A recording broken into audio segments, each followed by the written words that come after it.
जय श्री राम दोस्तों।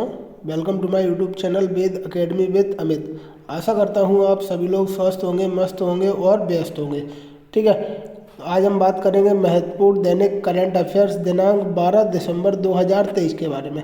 तो चलिए बढ़ते हैं आज के हमारे करंट अफेयर की तरफ। उससे पहले आप लोगों से एक निवेदन करना चाहूँगा कि मैंने आप लोगों के लिए इतनी मेहनत से जो करंट अफेयर तैयार किया है, तो कृपया कर आप उसको शुरू से लेकर अंत तक देखें और हमारे साथ बने रहें और इस पूरे करंट अफेयर का लाभ उठाएं, क्योंकि बहुत महत्वपूर्ण चीज़ें इसमें आपके लिए आज लेके आया हूं मैं।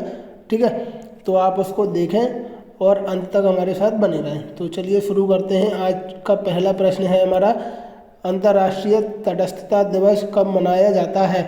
तो अंतर्राष्ट्रीय तटस्थता दिवस मनाया जाता है हमारा 12 दिसंबर को। ठीक है, कब मनाया जाता है? 12 दिसंबर को। बढ़ते हैं अब अगले प्रश्न की तरफ। आज का अगला प्रश्न है आप लोगों के लिए, सार्वभौमिक स्वास्थ्य कवरेज दिवस कब मनाया जाता है?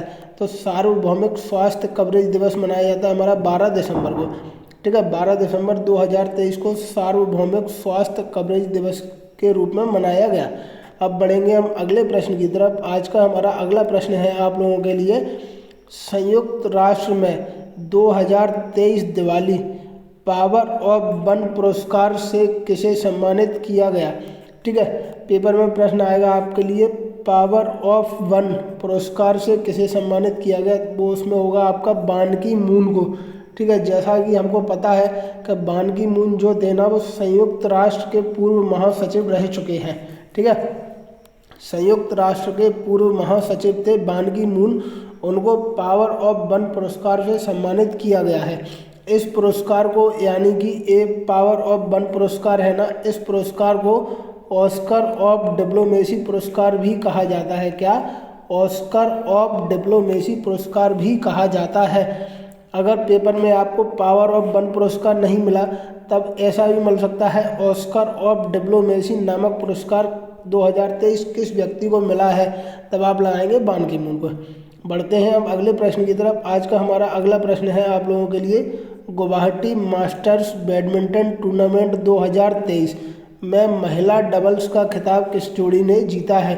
ठीक है, तो एक खिताब जीता है भारत की जोड़ी है अश्विनी पोनप्पा और तनिषा क्रेस्टो ने। किसने? भारत की अश्विनी पोनप्पा और तनिषा क्रेस्टो ने गुवाहाटी मास्टर्स बैडमिंटन टूर्नामेंट 2023 में महिला डबल्स का खिताब जीता है। बढ़ते हैं अगले प्रश्न की तरफ। आज का अपना अगला प्रश्न है आप लोगों के लिए, global partnership on artificial intelligence शिखर सम्मेलन 2023 का आयोजन कहाँ किया गया? तो इस सम्मेलन का आयोजन हमारा नई दिल्ली में किया गया। ठीक है, नई दिल्ली में global partnership on artificial intelligence शिखर सम्मेलन 2023 का आयोजन किया गया। कहाँ पे? नई दिल्ली में। बढ़ते हैं अब अगले प्रश्न की तरफ, जो कि है आप लोगों के लिए, किस राज्य के मुख्यमंत्री ने हाल ही में change makers of the year 2023 की सूची में स्थान हासिल किया है? तो वह राज्य है हिमाचल प्रदेश। हिमाचल प्रदेश के मुख्यमंत्री जो कि सुखविंदर सिंह सुक्खू जी हैं, इन्होंने हाल ही में change makers of the year 2023 की सूची में स्थान हासिल किया है। किसने? हिमाचल प्रदेश के सीएम सुखविंदर सिंह सुक्खू ने। बढ़ते हैं अब अगले प्रश्न की तरफ। आज का हमारा अगला प्रश्न है आप लोगों के लिए, राजस्थान के नए मुख्यमंत्री के रूप में किसका ऐलान किया गया, जिसका सब लोगों को बेसब्री से इंतजार था? उस राज्य का भी सीएम आज नियुक्त हो चुका है। ठीक है, तो वो सीएम कौन है? भजनलाल शर्मा। ठीक है, भजनलाल शर्मा को, किसको? भजनलाल शर्मा को राजस्थान का सीएम नियुक्त किया गया है। ठीक है, भजनलाल शर्मा को राजस्थान का नया सीएम नियुक्त किया गया है।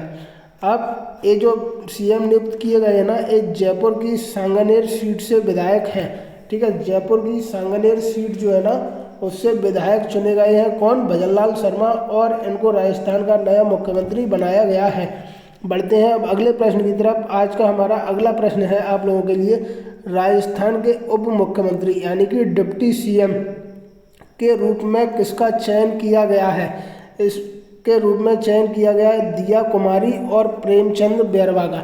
ठीक है, किस किसका? दिया कुमारी और प्रेमचंद बैरवा का। अब दिया कुमारी जयपुर की विद्याधर नगर सीट से विधायक हैं और प्रेमचंद बैरवा जयपुर जिले की दूदू सीट से विधायक हैं। ये जो तीनों एक मुख्यमंत्री और 2 उप मुख्यमंत्री, ये तीनों जयपुर की सीटों से विधायक चुने गए हैं। ठीक है, बढ़ते हैं अब अगले प्रश्न की तरफ। आज का हमारा अगला प्रश्न है, राजस्थान विधानसभा स्पीकर किसे बनाया गया है? तो एक विधानसभा स्पीकर बनाया गया है वासुदेव देवनानी जी को। किसे? वासुदेव देवनानी जी को राजस्थान विधानसभा का स्पीकर नियुक्त किया गया है। ठीक है, याद रखेंगे हम, पेपर में ये आप लोगों को मिलने वाले हैं प्रश्न, इसीलिए ये बता रहा हूँ आप लोगों को। ठीक है, बढ़ेंगे अब अगले प्रश्न की तरफ। आज का हमारा अगला प्रश्न है, पोलैंड के नए प्रधानमंत्री कौन चुने गए हैं? तो पोलैंड के नए प्रधानमंत्री चुने गए हैं डोनाल्ड टस्क। डोनाल्ड टस्क को पोलैंड के नए प्रधानमंत्री के रूप में चुना गया है। ठीक है, बढ़ते हैं अब आज के अगले और अंतिम प्रश्न की तरफ, जो है हमारा कृषि उड़ान योजना के अंतर्गत भारत के कितने हवाई अड्डों को शामिल किया गया है? तो इस योजना के अंतर्गत भारत के 58 हवाई अड्डों को शामिल किया गया है। अब कृषि उड़ान योजना क्या है उसके बारे में देखते हैं। किसानों को कृषि उत्पादों के परिवहन में सहायता के लिए कृषि उड़ान योजना अगस्त 2020 में शुरू की गई थी। ठीक है, यानी कि किसानों के जो उत्पाद होंगे ना, उनको परिवहन में या इंपोर्ट एक्सपोर्ट करने के लिए जो सहायता होगी ना, उसके लिए कृषि उड़ान योजना अगस्त 2020 में शुरू की गई थी और इसके अंतर्गत भारत के 58 हवाई अड्डों को शामिल किया गया है। ठीक है, आज का हमारा करंट अफेयर पूरा हुआ। आशा करता हूँ आप सभी लोगों को करंट अफेयर अच्छा लगा होगा। अगर आपको करंट अफेयर पसंद आया है तो प्लीज़ चैनल को लाइक कीजिए, शेयर कीजिए और सब्सक्राइब कीजिए, और ऐसे ही बने रहिए हमारे साथ डेली करंट अफेयर के लिए। मिलते हैं कल नए करंट अफेयर के साथ, तब तक अपना ध्यान रखिए। बहुत बहुत धन्यवाद आपका।